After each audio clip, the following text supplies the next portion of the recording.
Jahazi TV. Kwa majina naitwa Inspector Grace Sandi. Natokea kituo cha polisi Chumbageni.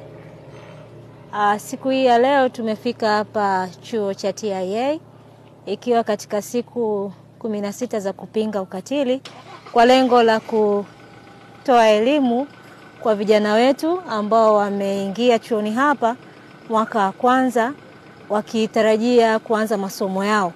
Hivyo tumefika mahali hapa kwa ajili ya kuwapa elimu dhidi ya ukatili wa kijinsia kwa mantiki ya masuala yote ya kupinga ukatili. Jukumu la dawati la jinsia na watoto kwanza ni kutoa elimu kwa wananchi ikiwemo wanafunzi hao ambao wako chuoni hapa TIA, lakini pia kutoa huduma za kipolisi kwa mantiki ya pale mtu anapopata changamoto, labda amebakwa au amelawitiwa, basi anaweza kufika kituo cha polisi tukampatia PF3 tukapata maelezo yake, na ili kufanikisha ushahidi ili pale tunapoweza kumkamata mtuhumiwa wa makosa haya aweze kufikishwa mahakamani na sheria zifate taratibu. Ujumbe wangu kwa wananchi, hasa wazazi, tusiache kuongea na watoto wetu.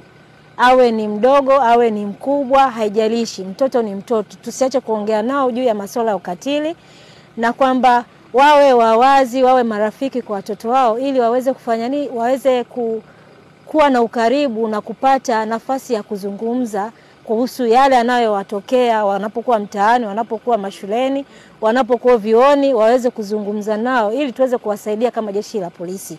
Lakini pia wasisite kufika vituo vya polisi kwa ajili ya kutoa taarifa.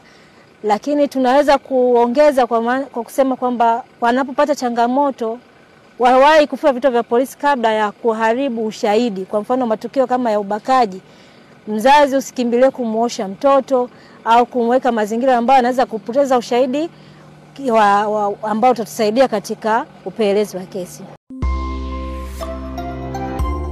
Jahazi TV.